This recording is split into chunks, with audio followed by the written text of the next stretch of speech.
ಮೈಸೂರು ಭಾಗದಲ್ಲಿ ಬಿಜೆಪಿ ಅದು ಹೇಗೆ ತನ್ನ ಪಕ್ಷವನ್ನ ಸಂಘಟನೆ ಮಾಡುತ್ತೆ, ಅಲ್ಲಿ ಹೇಗೆ ನಾಯಕರುಗಳನ್ನ ಬೆಳೆಸುತ್ತೆ, ಪಕ್ಷಕ್ಕೆ ಬಲವರ್ಧನೆಯನ್ನ ತುಂಬುತ್ತೆ ಅಂತ ಹೇಳಿ ಗಮನಿಸ್ತಾ ಇದ್ವಿ. ಅಧಿಕಾರವನ್ನ ಬಳಸಿಕೊಂಡು ಸದ್ಯ ಬಿಜೆಪಿ ಕೈಯಲ್ಲಿ ಅಧಿಕಾರ ಇದೆ. ಆ ಅಧಿಕಾರವನ್ನ ಬಳಸಿಕೊಂಡು ಜನಪರವಾದಂತಹ ಆಡಳಿತ ಕೊಟ್ಟು ಅಲ್ಲಿ ಕೆಲವೊಂದಷ್ಟು ಯೋಜನೆಗಳನ್ನ ಜಾರಿ ತರೋ ಮೂಲಕ ಮೈಕೊಡವಿ ನಿಂತು ಬಿಜೆಪಿ ಯಾವ್ಯಾವ ಭಾಗದಲ್ಲಿ ವೀಕ್ ಇದೆಯೋ ಅಲ್ಲೆಲ್ಲ ಕಡೆ ಕೂಡ ದೊಡ್ಡ ಮಟ್ಟದಲ್ಲಿ ಸ್ಟ್ರಾಂಗ್ ಆಗೋದಕ್ಕೆ ಏನ್ ತಂತ್ರಗಾರಿಕೆ ಮಾಡ್ತಾ ಇದೆ.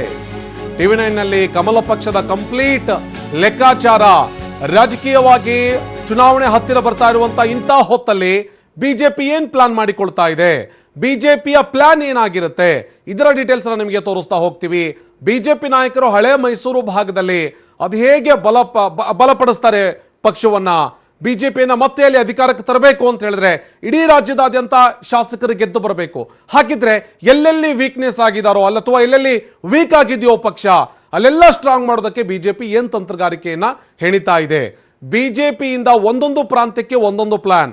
ಉತ್ತರ ಕರ್ನಾಟಕ ಭಾಗಕ್ಕೆ, ಕಲ್ಯಾಣ ಕರ್ನಾಟಕ ಭಾಗಕ್ಕೆ, ಅದರ ಜೊತೆಗೆ ಹಳೆ ಮೈಸೂರು ಭಾಗ, ಕರಾವಳಿ ಭಾಗ, ಹಾಗೇನೆ ಬೆಂಗಳೂರು, ಈ ರೀತಿಯಾದಂತಹ ಒಂದಷ್ಟು ಪ್ಲಾನ್ಗಳನ್ನ ಮಾಡಿಕೊಳ್ಳುವ ಮೂಲಕ ಪ್ರತಿಯೊಂದು ಪ್ರಾಂತ್ಯಕ್ಕೂ ಬೇರೆ ಬೇರೆ ರೀತಿಯಾದಂತಹ ಸ್ಟ್ರಾಟಜಿಗಳು. ಉತ್ತರ ಕರ್ನಾಟಕ ಭಾಗಕ್ಕೆ ಹೋದ್ರೆ ಲಿಂಗಾಯತ ಮತಗಳು, ಇತ್ತ ಮೈಸೂರು ಭಾಗಕ್ಕೆ ಬಂದ್ರೆ ಅಲ್ಲಿ ಬೇರೆ ಇದೆ ತಂತ್ರಗಾರಿಕೆ. ಚಿಕ್ಕಬಳ್ಳಾಪುರ, ದೊಡ್ಡಬಳ್ಳಾಪುರ, ಬೆಂಗಳೂರು ಗ್ರಾಮಾಂತರ, ಈ ಭಾಗದಲ್ಲಿ ಬೇರೆ ಬೇರೆ ರೀತಿಯಾದಂತಹ ಪ್ಲಾನು. ಹೇಗೆ ಬಿಜೆಪಿ ಪ್ರಾಂತ್ಯವಾರು ಪ್ಲಾನ್ಗಳನ್ನ ಮಾಡಿಕೊಂಡು ಕಾಂಗ್ರೆಸ್ಸಿಗೆ ಕೌಂಟರ್ ಕೊಡೋದರ ಜೊತೆಗೇನೆ ಮತ್ತೆ ತನ್ನ ಬಳಿಯಲ್ಲಿಯೇ ಅಧಿಕಾರವನ್ನು ಇಟ್ಟುಕೊಳ್ಳೋದಕ್ಕೆ ಬೇಕಾದಂಥ ವ್ಯವಸ್ಥೆಯನ್ನು ಮಾಡಿಕೊಳ್ಳುತ್ತೆ. ಅದರ ಜೊತೆಗೇನೆ BSY ಅವರಿಗೆ ಅಭಿನಂದನಾ ಸಮಾರಂಭಗಳನ್ನು ಆಯೋಜನೆ ಮಾಡೋದು. ಈಗಾಗಲೇ ಅವರಿಗೆ ಕೇಂದ್ರದಲ್ಲಿ ದೊಡ್ಡ ಮಟ್ಟದ ಸ್ಥಾನ ಸಿಕ್ಕಿದೆ. ಅದನ್ನೇ ಬಳಸಿಕೊಂಡು ಬಿಜೆಪಿ BSY ಅವರಿಗೆ ಬೇರೆ ಬೇರೆ ಭಾಗಗಳಲ್ಲಿ ಅಭಿನಂದನಾ ಸಮಾರಂಭಗಳನ್ನು ಇಟ್ಕೊಳ್ಳುವ ಮೂಲಕ, ಅದನ್ನೇ ದೊಡ್ಡ ಮಟ್ಟದಲ್ಲಿ ಯಡಿಯೂರಪ್ಪನವರನ್ನ ಪ್ರೊಜೆಕ್ಟ್ ಮಾಡೋ ಮೂಲಕ ಜನರನ್ನ ಸೆಳೆದು ಮತ್ತೆ ಅಧಿಕಾರವನ್ನು ತಮ್ಮ ಬಳಿಯಲ್ಲೇ ಇಟ್ಕೊಳ್ಬೇಕು. ಆ ರೀತಿಯಾದಂಥ ಒಂದಷ್ಟು ಪ್ಲಾನ್ ಅನ್ನ ಬಿಜೆಪಿ ಮಾಡಿಕೊಳ್ತಾ ಇದೆ. ಇನ್ನು ಕರಾವಳಿ ಭಾಗದಲ್ಲಿ ದೊಡ್ಡ ಮಟ್ಟದ ಡ್ಯಾಮೇಜ್ ಆಗಿದೆ ಪಾರ್ಟಿಗೆ. ಅಲ್ಲಿ ಕೆಲಸ ಮಾಡುವಂತ ಕಾರ್ಯಕರ್ತರೇ ರಾಜೀನಾಮೆ ಕೊಡುವಷ್ಟರ ಮಟ್ಟಿಗೆ ಬೇಸರಗೊಂಡಿದ್ರು ಪಕ್ಷಕ್ಕೆ. ಹೀಗಾಗಿ ಕರಾವಳಿ ಭಾಗದಲ್ಲಿ ಹೇಗೆ ಅದನ್ನ ಪ್ಲಾನ್ ಮಾಡಿಕೊಳ್ತಾ ಇದೆ. ಡಾಕ್ಟರ್ ಕೆ ಸುಧಾಕರ್ಗೆ ಚಿಕ್ಕಬಳ್ಳಾಪುರ ಹಾಗೇನೆ ಕೋಲಾರ ಭಾಗದಲ್ಲಿ ಜವಾಬ್ದಾರಿಯನ್ನು ಕೊಡೋ ಮೂಲಕ ಹಳೆ ಮೈಸೂರು ಭಾಗಕ್ಕೆ ಒಂದಷ್ಟು ನಾಯಕರುಗಳು, ಹಾಗೆಯೇ ಉತ್ತರ ಕರ್ನಾಟಕ ಭಾಗಕ್ಕೆ ಮತ್ತೊಂದಷ್ಟು ನಾಯಕರುಗಳು, ಕರಾವಳಿ ಭಾಗದಲ್ಲಿ ಮತ್ತೆ ಪಕ್ಷದ ಸಂಘಟನೆ ಮಾಡೋದಕ್ಕೆ ಮತ್ತೊಂದಷ್ಟು ನಾಯಕರುಗಳನ್ನ ಒಗ್ಗೂಡಿಸಿಕೊಂಡು ಒಟ್ಟಾರೆಯಾಗಿ ಇಡೀ ಕರ್ನಾಟಕದಲ್ಲಿ ಬೇರೆ ಬೇರೆ ಪ್ರಾಂತ್ಯಗಳಿಗೆ ಬೇರೆ ಬೇರೆ ಸ್ಟ್ರಾಟಜಿಯನ್ನು ಬಿಜೆಪಿ ಮಾಡಿಕೊಂಡಿದೆ. ಹಾಗಿದ್ರೆ ಬಿಜೆಪಿ ಚುನಾವಣಾ ವರ್ಷದಲ್ಲಿ ಏನೆಲ್ಲ ಸ್ಟ್ರಾಟಜಿಗಳನ್ನ ಮಾಡಿಕೊಳ್ತಾ ಇದೆ ನೋಡೋಣ ಬನ್ನಿ.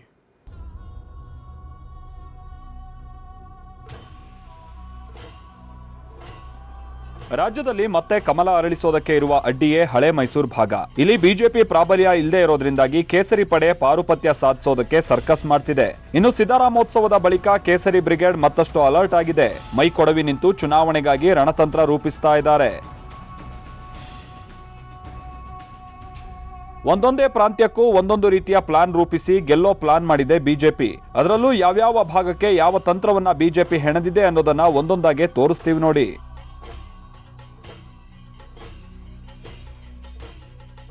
BJP counter plan number 1, target ಹಳೆ ಮೈಸೂರು. ಒಂದು ಕಡೆ ಮಾಜಿ ಸಿಎಂ ಯಡಿಯೂರಪ್ಪ ಇಮೇಜ್, ಮತ್ತೊಂದು ಕಡೆ ಆಪರೇಷನ್. ಎರಡೂ ಬ್ರಹ್ಮಾಸ್ತ್ರಗಳನ್ನ ಬಳಸಿ ಹಳೆ ಮೈಸೂರಿನಲ್ಲಿ ಹೊಸ ಇತಿಹಾಸ ಬರೆಯೋದೇ ಬಿಜೆಪಿ ಲೆಕ್ಕಾಚಾರ. ಹೀಗಾಗಿ ಮಾಜಿ ಸಿಎಂ ಯಡಿಯೂರಪ್ಪ ಮೂಲಕವೇ ರಣಕಹಳೆ ಮೊಳಗಿಸೋದಕ್ಕೆ ಬಿಜೆಪಿ ತಂತ್ರ ಹೆಣೆದಿದೆ. ಹೀಗಾಗಿ BSY ಹುಟ್ಟೂರು ಬೂಕನಕೆರೆಯಿಂದಲೇ ಟಾರ್ಗೆಟ್ ಹಳೆ ಮೈಸೂರು ಮೊಳಗಿಸೋಕೆ ಪ್ಲಾನ್ ಮಾಡಿದೆ. ಅಭಿನಂದನಾ ಸಮಾವೇಶ ಮೂಲಕ BSY ರಣಕಹಳೆ. ಚಾಮರಾಜನಗರ, ಹಾಸನ ಸೇರಿ ಹಳೆ ಮೈಸೂರು ಟಾರ್ಗೆಟ್. ಯಡಿಯೂರಪ್ಪ ಹುಟ್ಟೂರು ಮಂಡ್ಯ ಜಿಲ್ಲೆಯ KR ಪೇಟೆ ತಾಲೂಕಿನ ಬೂಕನಕೆರೆಯಿಂದಲೇ ಬಿಜೆಪಿ ಟಾರ್ಗೆಟ್ ಹಳೆ ಮೈಸೂರು ಆರಂಭಿಸೋದಕ್ಕೆ ಮುಂದಾಗಿದೆ. ಇದೇ ಆಗಸ್ಟ್ ತಿಂಗಳ 28ನೇ ತಾರೀಕು BSYಗೆ ಬೃಹತ್ ಅಭಿನಂದನಾ ಸಮಾವೇಶ ನಡೆಸೋದಕ್ಕೆ ನಿರ್ಧರಿಸಲಾಗಿದೆ. ಇದಕ್ಕೆ ಸಿಎಂ ಕೂಡ ಓಕೆ ಎಂದಿದ್ದಾರಂತೆ. BSY ಅಭಿನಂದನಾ ಸಮಾವೇಶದ ಮೂಲಕ ಹಳೆ ಮೈಸೂರು ಭಾಗದಲ್ಲಿ ಲಿಂಗಾಯತ ಮತಗಳಿಗೆ ಬಿಜೆಪಿ ಗಾಳ ಹಾಕೋದಕ್ಕೆ ಪ್ಲಾನ್ ಮಾಡಿದೆ. ಇನ್ನು ಲಿಂಗಾಯತ ಮತಗಳನ್ನ ಬಿಜೆಪಿಯತ್ತ ಗಟ್ಟಿಗೊಳಿಸೋದು ಕೂಡ ಬಿಜೆಪಿಯ ತಂತ್ರ. BSY ಅವರನ್ನ ಪಕ್ಷದಲ್ಲಿ ಮೂಲೆಗುಂಪು ಮಾಡಿಲ್ಲ ಅನ್ನೋ ಸಂದೇಶ ರವಾನಿಸೋದು, ಜೊತೆಗೆ ಯಡಿಯೂರಪ್ಪ ಚರಿಷ್ಮಾವನ್ನ ಬಳಸಿಕೊಳ್ಳೋದಕ್ಕೆ ಬಿಜೆಪಿ ತಂತ್ರ ಹೂಡಿದೆ. ಮೈಸೂರು ಮಾತ್ರವಲ್ಲ, ಹಾಸನ, ಚಾಮರಾಜನಗರದಲ್ಲೂ ಅಭಿನಂದನಾ ಸಮಾವೇಶ ನಡೆಸೋದಕ್ಕೆ ಚಿಂತನೆ ನಡೆಸಿದೆ. ಹಳೆ ಮೈಸೂರು ಭಾಗದಲ್ಲಿ ಘಟಾನುಘಟಿಗಳಿಗೆ ಗಾಳ. ಸುಮಲತಾ, GTD ಸೆಳೆಯೋದಕ್ಕೆ ಬಿಜೆಪಿ ಬಿಗ್ ಸ್ಕೆಚ್. ಒಂದ್ ಕಡೆ ಬಿಎಸ್ವೈ ಮೂಲಕ ಲಿಂಗಾಯತ ಮತವನ್ನ ಗಟ್ಟಿಗೊಳಿಸಿಕೊಳ್ಳೋದಕ್ಕೆ ಬಿಜೆಪಿ ತಂತ್ರ ಹೆಣೆದಿದ್ರೆ ಮತ್ತೊಂದ್ ಕಡೆ ಆಪರೇಷನ್ ಮೂಲಕ ಘಟಾನುಘಟಿ ನಾಯಕರನ್ನ ಸೆಳೆಯುವಂತ ಯತ್ನ ಮಾಡ್ತಾ ಇದೆ. ಸಂಸದೆ ಸುಮಲತಾ ಅಂಬರೀಶ್, ಜೆಡಿಎಸ್ ಶಾಸಕ ಜಿಟಿ ದೇವೇಗೌಡರಿಗೆ ಈಗ ಆಲ್ರೆಡಿ ಬಿಜೆಪಿ ಗಾಳ ಹಾಕಿದೆ. ಈ ಮೂಲಕ ಅಂಬರೀಶ್ ವರ್ಚಸ್ಸು ಮತ್ತು ಜಿಟಿ ದೇವೇಗೌಡ ಅವರ ಜಾತಿ ಮತ್ತು ವರ್ಚಸ್ಸನ್ನ ಬಳಸಿಕೊಂಡು ಬಲ ಹೆಚ್ಚಿಸಿಕೊಳ್ಳೋಕೆ ಪ್ರಯತ್ನಿಸ್ತಾ ಇದೆ. BJP counter plan number 2, target Kolar, Chikkaballapur. ಹಳೆ ಮೈಸೂರಿನಲ್ಲಿ ಜೆಡಿಎಸ್ ಮತ್ತು ಕಾಂಗ್ರೆಸ್ ಪ್ರಾಬಲ್ಯ ಇದ್ರೆ ಇತ್ತ ಚಿಕ್ಕಬಳ್ಳಾಪುರ ಮತ್ತು ಕೋಲಾರದಲ್ಲೂ ಕಾಂಗ್ರೆಸ್ ಜೆಡಿಎಸ್ನದ್ದೇ ಬಲ.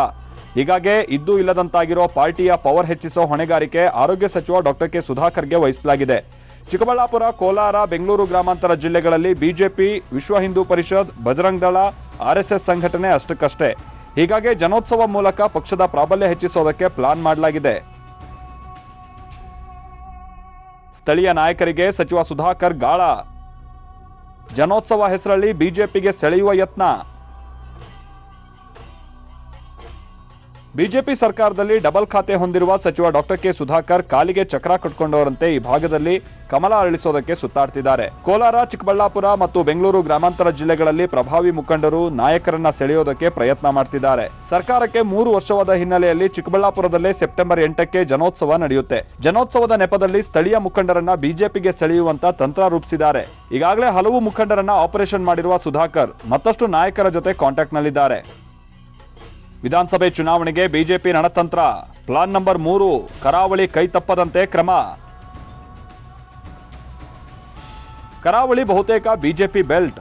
ಆದರೆ ಕಳೆದ ಕೋಮು ಘರ್ಷಣೆಯಂತ ಘಟನೆಗಳು ಕರಾವಳಿಯನ್ನ ಕೊತ ಅಂತ ಕುದಿಯುವಂತೆ ಮಾಡಿದೆ. ಸರಣಿ ಹತ್ಯೆಗಳಿಂದ ಮಂಗಳೂರು ದೇಶದಾದ್ಯಂತ ಸುದ್ದಿಯಲ್ಲಿದೆ. ಇದರ ಜೊತೆಗೆ ಕಾರ್ಯಕರ್ತರ ಅಸಮಾಧಾನವೂ ಬಿಜೆಪಿಗೆ ನುಂಗಲಾರದ ತುತ್ತಾಗಿದೆ. ಈ ಎಲ್ಲಾ ಸಮಸ್ಯೆಗಳಿಗೆ ಫುಲ್ ಸ್ಟಾಪ್ ಹಾಕಿ ಕರಾವಳಿ ಭದ್ರಕೋಟೆಯನ್ನ ಮತ್ತಷ್ಟು ಭದ್ರಪಡಿಸಿಕೊಳ್ಳೋದಕ್ಕೆ ಬಿಜೆಪಿ ತಯಾರಿ ಮಾಡಿಕೊಂಡಿದೆ. ಕರಾವಳಿ ಕೋಮು ಕಿಚ್ಚಿಗೆ ಮುಲಾಮು ಹಚ್ತಾರ ಮೋದಿ. ಅಭಿವೃದ್ಧಿ ಕಾರ್ಯಕ್ರಮದ ಹೆಸರಿನಲ್ಲಿ ಮೋದಿ ಸಮಾವೇಶ. ಇದೇ ಸೆಪ್ಟೆಂಬರ್ 2ಕ್ಕೆ ಮಂಗಳೂರಿಗೆ ಪ್ರಧಾನಿ ನರೇಂದ್ರ ಮೋದಿ ಆಗಮನಕ್ಕೆ ಸಮಯ ನಿಗದಿಯಾಗಿದೆ. ಕರಾವಳಿ ಕೊಲೆಗಳ ವಿಚಾರ ಚರ್ಚೆಯಲ್ಲಿರುವಾಗಲೇ ಮೋದಿ ಕರಾವಳಿಗೆ ಎಂಟ್ರಿ ಕೊಡ್ತಿದ್ದಾರೆ. ಹಲವು ಅಭಿವೃದ್ಧಿ ಕಾರ್ಯಕ್ರಮಗಳಿಗೆ ಚಾಲನೆ ನೀಡಲಿದ್ದಾರೆ. ಆದರೆ ಅಸಲಿ ಸಂಗತಿ ಅಂದ್ರೆ ಕಾರ್ಯಕ್ರಮದ ಹೆಸರಲ್ಲೇ ಮೋದಿ ಚುನಾವಣಾ ಸಮಾವೇಶಕ್ಕೆ ರಣಕಹಳೆಯನ್ನ ಮೊಳಗಿಸಲಿದ್ದಾರೆ. ಮಂಗಳೂರಿನ ಹೊರವಲಯದಲ್ಲಿ ಪ್ರಧಾನಿ ನರೇಂದ್ರ ಮೋದಿಯ ಬೃಹತ್ ಸಮಾವೇಶಕ್ಕೆ ಪ್ಲಾನ್ ಮಾಡಲಾಗಿದೆ. ಈ ಮೂಲಕ ಬಿಜೆಪಿ ಮತ್ತು ಹಿಂದೂ ಕಾರ್ಯಕರ್ತರಿಗೆ ಹೊಸ ಹುರುಪು ನೀಡೋದಕ್ಕೆ ಬಿಜೆಪಿ ಮುಂದಾಗಿದೆ. ಅಷ್ಟೇ ಅಲ್ಲದೆ ಕೋಮು ಕಿಚ್ಚಿನಿಂದ ಕಂಗಾಲಾಗಿರೋ ಕರಾವಳಿಗೆ ಮೋದಿ ಮುಲಾಮು ಹಚ್ಚೋ ಪ್ರಯತ್ನ ಮಾಡ್ತಾರೆ ಅಂತ ಹೇಳಲಾಗ್ತಿದೆ. ಒಟ್ಟಿನಲ್ಲಿ ರಾಜ್ಯ ಬಿಜೆಪಿ ಹೇಗಾದ್ರೂ ಮಾಡಿ ಈ ಬಾರಿ ಗೆಲ್ಲಲೇಬೇಕು ಅಂತ ಸಕಲ ಪ್ಲಾನ್ ಮಾಡ್ಕೊಂಡಿದೆ. Bureau report, TV9. ಬನ್ನಿ ಇದ್ರ ಬಗ್ಗೆ ಮಾತಾಡೋಣ. ಕಿರಣ್ ಹನಿಯಡ್ಕ ನಮ್ಮ ಜೊತೆಗೆ ನೇರ ಸಂಪರ್ಕದಲ್ಲಿದ್ದಾರೆ. ಕಿರಣ್, ಬಹಳ ಗಮನಿಸಬೇಕಾದಂಥ ಸಂಗತಿ, ಇಲ್ಲಿ ದೊಡ್ಡ ಚಾಲೆಂಜ್ಗಳಿವೆ ಕಿರಣ್. ಏನು ಅಂತಂದ್ರೆ ಒಂದು ಕಡೆಗೆ ಎಲ್ಲಿ ಬಿಜೆಪಿ ಬಲವರ್ಧನೆ ಆಗಿತ್ತು, ಅಲ್ಲಿ ಬೇರುಗಳು ಅಲುಗಾಡಿವೆ, ಆ ಬೇರುಗಳನ್ನು ಗಟ್ಟಿಗೊಳಿಸಬೇಕು ನಂಬರ್ 1. ಜೊತೆಗೆ ಏನು ಅಂತಂದ್ರೆ ಎಲ್ಲಿ ಬೇರುಗಳಿಲ್ಲ ಅಲ್ಲಿ ಬೇರುಗಳನ್ನ ಇಳಿಸುವಂತ ಪ್ರಯತ್ನ ಮಾಡಬೇಕು. ರಥಯಾತ್ರೆ ಬಿಜೆಪಿಗೆ ಯಾವ ರೀತಿಯಲ್ಲಿ ಹೆಲ್ಪ್ ಮಾಡುತ್ತೆ ಅಂತ ಕಿರಣ್?